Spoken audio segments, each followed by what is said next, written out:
Halo teman-teman, kali ini DG akan menceritakan alur anime Solo Leveling Season 2 episode 10.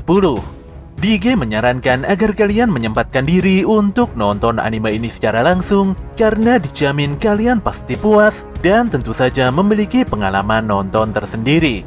Tapi jika kalian gak ada waktu, maka mampir ke sini adalah pilihan yang paling tepat karena DG dengan senang hati akan menceritakan semua kisahnya untuk kalian semua. Sebelum lanjut ke inti cerita, buat kalian yang baru saja menemukan channel ini, ada baiknya untuk subscribe dulu. Jangan lupa juga untuk menyalakan notifikasinya, agar kami semakin semangat untuk menghadirkan konten-konten terbaik buat kalian. Oke, langsung saja. Persiapkan diri kalian, and enjoy!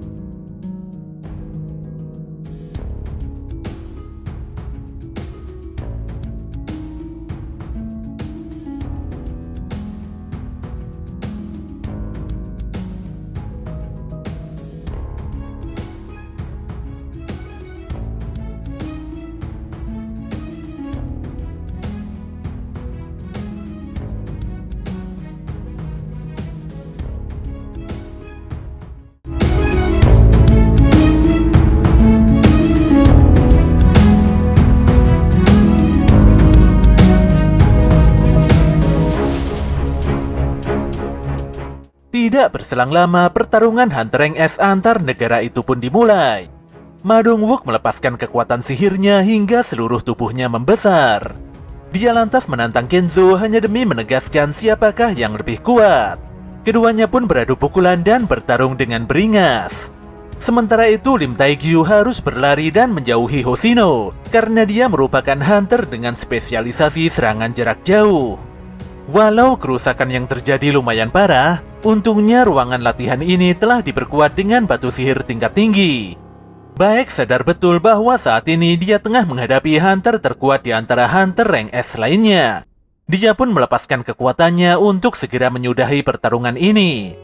Ketika Kumamoto menghindari serangannya, Baek mulai berpikir bahwa Kumamoto adalah hunter yang tidak suka bertarung secara langsung.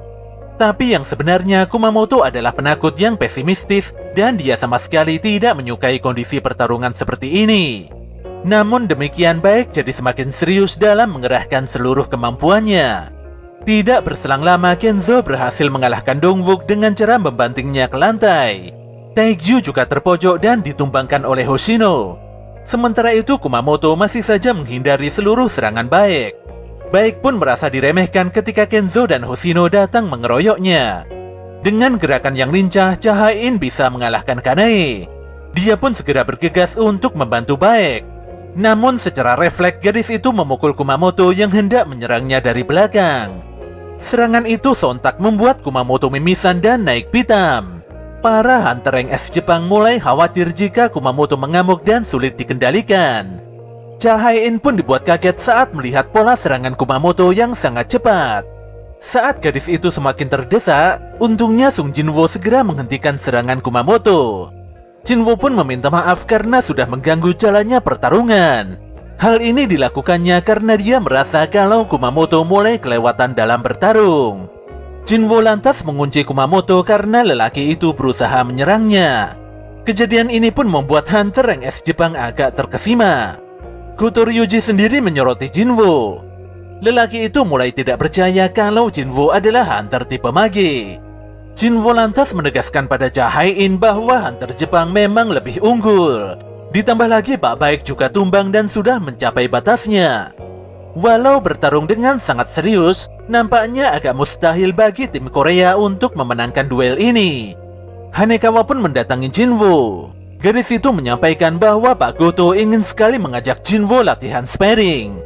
Jinwo lantas tersenyum setelah melihat aura kekuatan Goto yang menyala-nyala. Namun si Goto nampak tidak menyukai senyuman Sung Jinwo. Hanekawa menyampaikan bahwa Jinwo setuju dengan latihan yang diajukan Goto, tapi dengan satu syarat, di mana Goto Ryuji harus bertarung dengan serius. Mendengar hal tersebut, Goto pun tersenyum dan sangat tertantang. Hunter Korea mengakui nyali Jinwo karena sudah berani menantang Goto Ryuji. Chahain pernah melihat sepak terjang Sung Jinwo di dalam dungeon rank A. Tapi dia merasa tidak yakin kalau Jinwoo mampu menghadapi hunter rank S seperti Goto Ryuji. Biasanya Pak Baek akan menghentikan pertarungan jarak dekat antara hunter tipe fighter dan mage. Namun seperti Cha Hae-in, Baek merasa memiliki alasan yang sama untuk tidak menghentikan pertarungan antara Sung Jinwoo dan Goto. Baek juga merasa bahwa seluruh hunter rank S Korea telah menaruh harapan besar pada Sung Jinwoo. Dia juga mulai menduga bahwa Jinwoo adalah hunter yang bisa terus bertambah kuat. Goto tiba-tiba menyerang Jinwoo, padahal pemuda itu belum siap dan baru saja selesai pemanasan.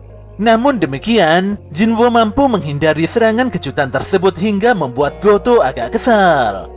Melihat kecepatan Jinwoo yang di luar nalar, Goto pun tidak percaya kalau Jinwoo adalah hunter tipe mage. Goto kembali menyerang Jinwoo, dan dia berniat untuk membongkar identitas asli pemuda itu. Walau diserang dengan begitu beringas, namun Jinwoo tersenyum karena semua serangan Goto bisa dihindarinya. Tentu saja senyuman itu membuat Goto makin kesal dan merasa diremehkan. Goto lantas meningkatkan intensitas pukulannya. Saking cepatnya, para hunter rank S Korea tidak bisa melihat pola serangan tersebut. Goto pun semakin jengkel karena Jinwoo bisa menghindari seluruh serangannya tanpa menyerang balik.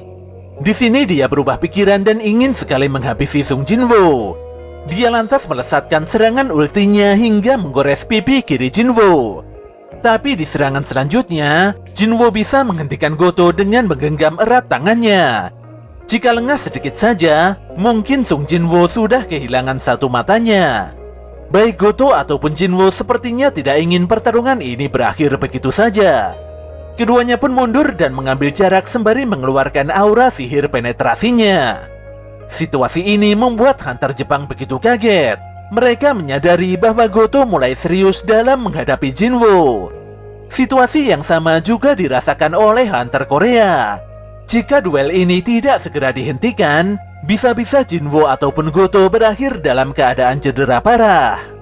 Ketika Jinwoo dan Goto hendak adu mekanik, detik itu juga Kei menciptakan dinding es besar di tengah arena.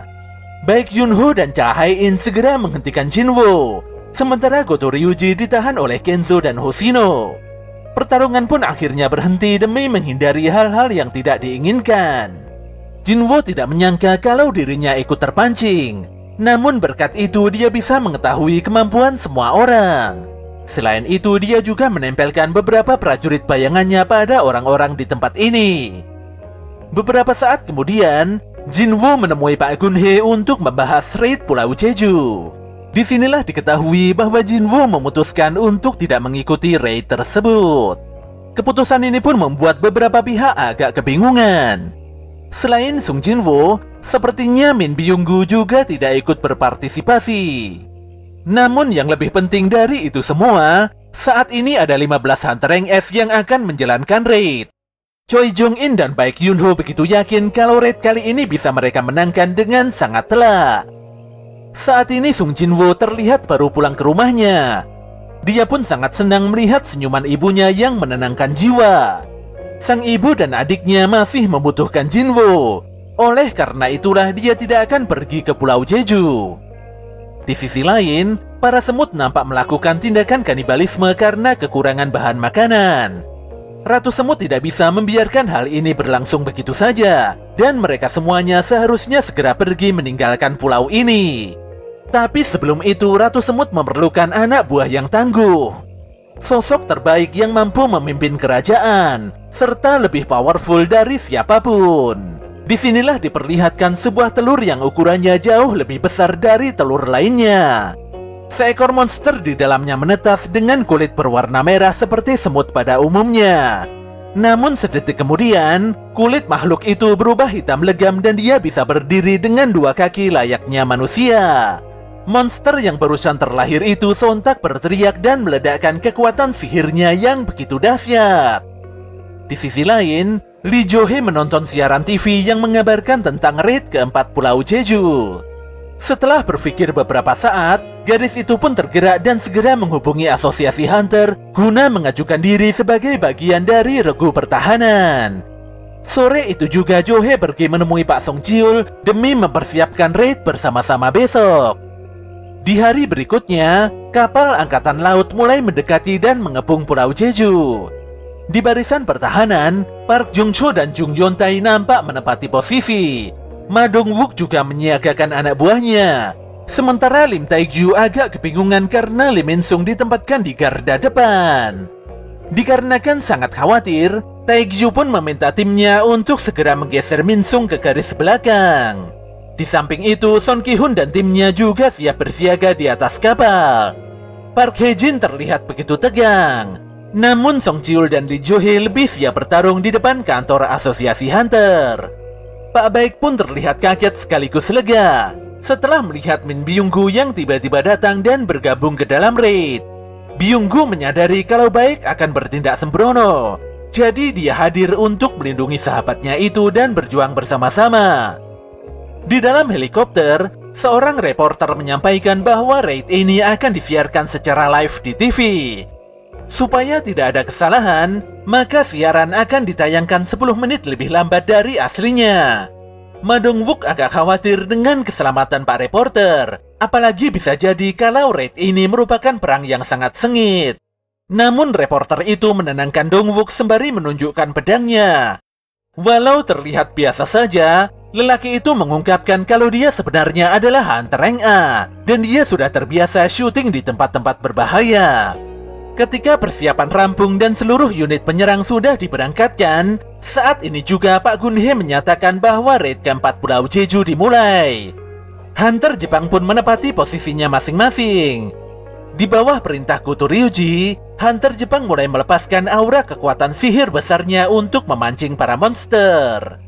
Tidak hanya di darat, para monster juga mulai menyerang Hunter Korea yang masih mengudara.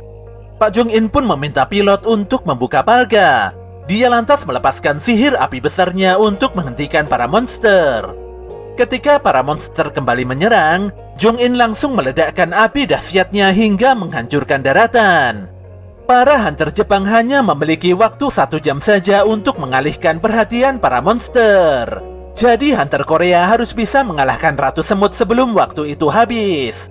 Setelah Hunter Korea bergerak, pihak militer menyalakan sinyal gelombang pengganggu yang membingungkan para monster. Dengan demikian, para monster tidak akan bisa menerima permintaan bantuan dari Ratu Semut. Hunter Jepang nampak bertarung di posnya masing-masing.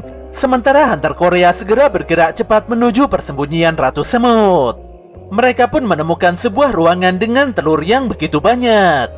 Namun mata mereka lebih terfokus pada cangkang telur yang ukurannya jauh lebih besar. Mereka pun mulai khawatir. Ditambah lagi mereka tidak mengetahui informasi apapun mengenai monster semut yang bisa berevolusi. Saat ini Kenzo nampak terluka setelah bertarung melawan para monster semut. Sebenarnya Akari Shimizu ingin menyembuhkan Kenzo, tapi dia malah bercanda dan ingin meminta imbalan pada Kenzo jika ingin disembuhkan. Ketika hendak melakukan penyembuhan, tiba-tiba saja kepala Shimizu hancur. Jelas saja Kenzo dan Tatsumi begitu terperanjat menyaksikan rekan sejawatnya itu meregang nyawa. Nyatanya mereka bertiga tengah diincar oleh monster Raja Semut yang sangat kuat dan mengerikan.